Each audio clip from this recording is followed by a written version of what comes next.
వాక్యాన్ని చదువుకుందాం. 88వ కీర్తన మొదటి నుండి 3 వచనాలు చదువుకొని ధ్యానించుకుందాం. కోరాహు కుమారులు కీర్తన గీతము. దుఃఖముతోనూ వేదనతోనూ నిండిన హృదయము. దుఃఖముతోనూ వేదనతో నిండిన హృదయము అంటే అతని హృదయములో దుఃఖము వేదన ఎంతో ఉన్నది. నీ హృదయములో దుఃఖము వేదనతో నిండి ఉన్నదా? భయపడకుము. ఈ రీతిగా నువ్వు ప్రార్థన చేస్తే నీవు అద్భుతాన్ని చూడగలుగుతావు. ఆమేన్. యెహోవా నాకు రక్షణకర్తయగు దేవా. ఏమంటున్నాడు? యెహోవా నాకు రక్షణకర్తవగు దేవా అంటే దేవుడు తనకు రక్షణ కర్తవైన దేవా అని మాట్లాడుతున్నాడు. నిజమే. యేసు అనగా రక్షకుడు. అంటే నిన్ను పాపం నుంచి, తర్వాత ఆయన అపాయాల నుంచి, ప్రమాదాల నుంచి రక్షించే దేవుడు, ఆత్మను రక్షించే దేవుడు, ఆత్మను కాపాడే దేవుడు, ప్రాణాత్మ దేహములను పోషించి సంరక్షించే దేవుడు ఆయనే యేసు క్రీస్తు ప్రభువారు. కాబట్టి ఈ వాక్యము నాకు రక్షణకర్తవగు దేవా అంటే నా యేసు క్రీస్తు ప్రభువా, నా రక్షకుడైన యేసు క్రీస్తు ప్రభువా అని ప్రార్థన చేయాలి. తర్వాత రెండవది, రాత్రివేళ నేను నీ సన్నిధిని మొరపెట్టున్నాడు. రాత్రివేళ నీ సన్నిధిని ఏమంటున్నాడు? మొరపెట్టున్నాడు అని మాట్లాడుతున్నాడు. రాత్రి ప్రార్థన చేస్తున్నాడు. రాత్రివేళ మరి ఎంతసేపు ప్రార్థన చేస్తున్నాడో మనకు తెలియదు, కానీ రాత్రివేళ అని మాట్లాడుతున్నాడు. అంటే మరి ఎంత వేదన బాధ ఉంది, ఎంత వేదన బాధ ఉంటే ఈ ప్రార్థన చేస్తాడు. ఒకసారి ఆలోచన చేయండి. మరి నీవు కూడా ఇలాంటి వేదనతో, దుఃఖంతో, బాధతో ఉన్నావా? నీవు కూడా ఇలా ప్రార్థించుము. మూడవది, నా ప్రార్థన నీ సన్నిధిని చేరునుగాక అంటున్నాడు. నా ప్రార్థన నీ సన్నిధిని చేరునుగాక అంటున్నాడు. అంటే తన హృదయములో దుఃఖము వేదన నిండి ఉన్నా కూడా అతడు దేవుని మీద నమ్మకము, విశ్వాసము కలిగి, నిరీక్షణ కలిగి ఉన్నాడు. ఇవి 3 మన జీవితంలో చాలా ప్రాముఖ్యమైనవి. ఫస్ట్ దేవుని నమ్మాలి.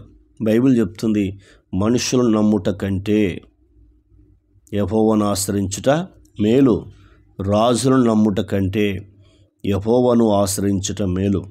స్నేహితులు నమ్మకుడి, ముఖ్య స్నేహితులు నమ్మకుడి అని మీకా గ్రంథము 7వ అధ్యాయము 5వ వచనము మనకి రీతిగా వ్రాయబడి ఉంది. స్నేహితులు నమ్మద్దు, ముఖ్య స్నేహితులు నమ్మద్దని బైబిల్ చెప్తుంది. కానీ నమ్ముట నీ వలనైతే నమ్మువానికి సమస్తము సాధ్యమని యేసుక్రీస్తు ప్రభువారు చెప్పాడు.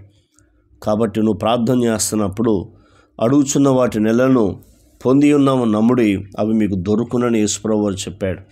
కాబట్టి నీవు అలా ఉంటే అద్భుతము జరుగుతుంది అని దేవుడు నీతో మాట్లాడుతున్నాడు. 4వది చెప్తున్నాడు, నా మొర చెవియొగ్గుము. నా మొర ఏం చేయి? చెవియొగ్గుము. అయ్యా, నా మొరను చెవియొగ్గుము. నేను నీ కుమారుణ్ణి, నీకంటే నాకు ఎవరున్నారు? నీవే నా బంధువుడవు, నా స్నేహితుడవు, నా రక్త సంబంధివి, నా రక్షకుడవు, నా విమోచకుడవు, నా దేవుడవు అని ఆయన మాట్లాడుతూ వచ్చాడు. నా మొరకు చెవియొగ్గుము. ఎందుకు మొరకు చెవియొగ్గుమంటున్నాడు? అంత వేదంతో, అంత బాధతో ఎందుకు చెప్తున్నాడంటే కింద మాట్లాడుతున్నాడు, నేను వేదనలతో నిండి ఉన్నాను. చూసావా ఇట్లా నిన్నట? నేను వేదనలతో నిండి ఉన్నాను. మరి నీవు కూడా అనేకమైన వేదనలతో నిండి ఉన్నావా? భయపడకుము. ఈ రీతిగా చిన్న ప్రార్థన చేయము, వెంటనే అద్భుతాన్ని చూడగలుగుతావు.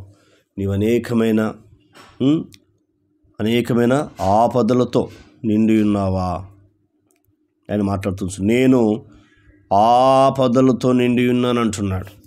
కోరాహు ఏమంటున్నాడు? నేను ఆపదలతో నిండి ఉన్నాను అని మాట్లాడుతున్నాడు. మరి నీవు కూడా అనేకమైన ఆపదలతో నిండి ఉన్నావా? అయితే ఈ రీతిగా కోరాహు కుమారులు ప్రార్థించిన రీతిగా ప్రార్థించుము. దేవుడు అద్భుతం చేయగలుగుతాడు.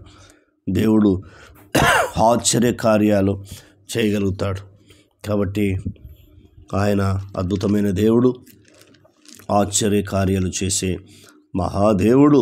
నీవు ఆ దేవుణ్ణి నమ్ముకున్నావు కాబట్టి ఆయన నీకు తోడై ఉంటాడు.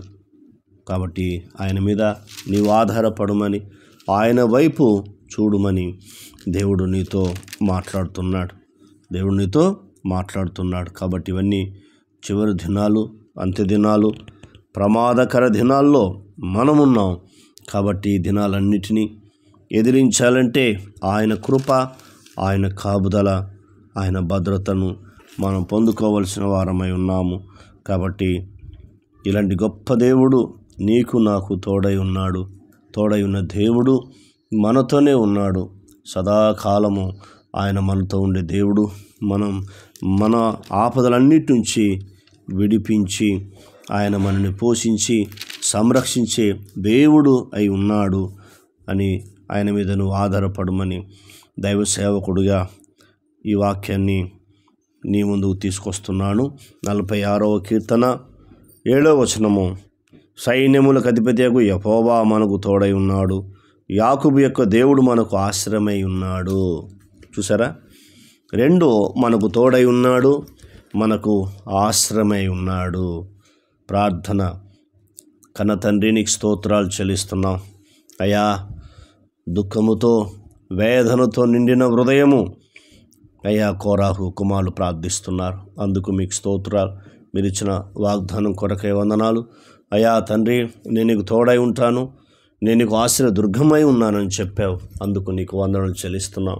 మేము కూడా కోరాహు కుమారుల వలె నమ్మకం, విశ్వాసము, పట్టుదల కలిగి నీ మీద ఆధారపడుతూ నీ వైపు చూసి అయ్యా తండ్రి, నీ ద్వారా అద్భుతం చూసే ధన్యతను అనుగ్రహించమని ప్రార్థన విని జవాబిచ్చినందుకు వందనాలు చెల్లిస్తూ యేసు నామంలో పొంది ఉన్నాం తండ్రి. ఆమెన్. దేవుడు మనందరిని దీవించి ఆశీర్వదించునుగాక. Amen, amen, amen.